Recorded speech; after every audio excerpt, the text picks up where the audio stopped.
What's going on, everybody? Welcome to the Dose Media Network YouTube channel. I'm Ben Hauver, and today I am going to tell you why Austin Ekeler is an absolute must-play on DraftKings in Week 7. Real quick, guys, if you are new to the channel, please help us out. It just takes a second. Subscribe to the channel, like the video. We do deeply appreciate everybody as we are on our journey approaching 500 subs on this channel. We also drop multiple podcasts per week, which you can find on Apple, Spotify, SoundCloud, and wherever else you get podcasts. Finally, join the Discord channel. We're always talking about prop bets, DFS lines, all sorts of good stuff. You can find that free link to join in the description to this video. But without any further ado, let's get into why Austin Ekeler is the #1 play at the running back position this week. Honestly, no exaggeration. If I had to bet on one non-quarterback this week to be the #1 fantasy scorer, price not included on DraftKings, we're just looking at raw points, running back, wide receiver, tight end, number 30 for the LA Chargers, Austin Ekeler would be my bet.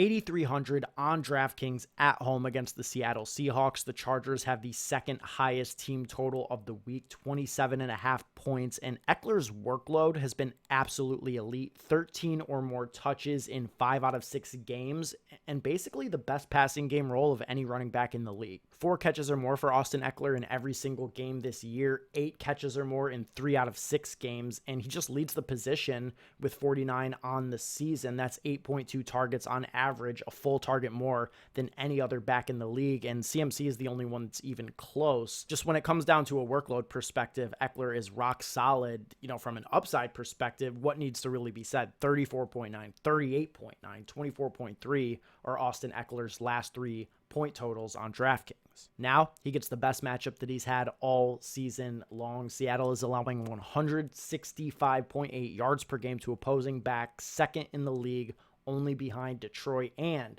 that didn't sound enticing enough because of his price tag on DraftKings, 8,300.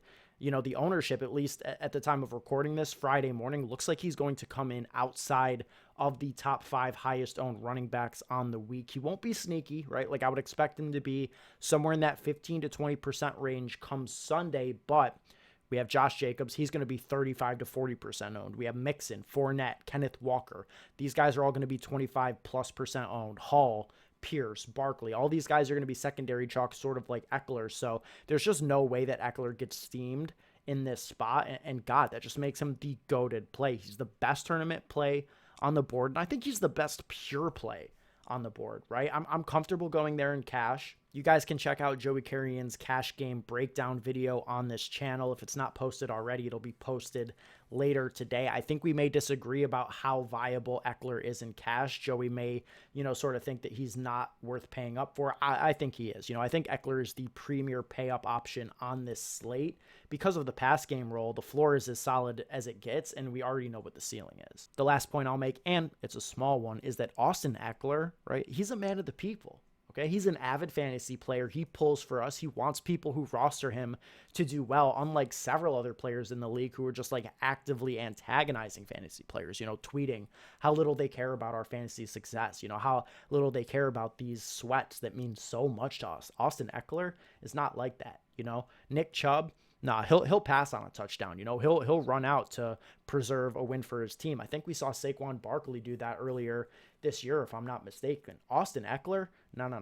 He's punching it in every chance he gets, and that is why he is the running back 1 in fantasy football through 6 weeks, and that is why he is the #1 play on DraftKings in Week 7. Hopefully you guys are on board with the Austin Ekeler play. I know I'll be playing him on DraftKings, and hopefully you guys do too. And that's going to be it for this video, man. We have a ton more content dropping this week. Stay tuned, and don't forget to check out the late night live stream every Saturday on this YouTube channel, 10 p.m. Eastern. We'll be there to answer questions and talk all things Week 7.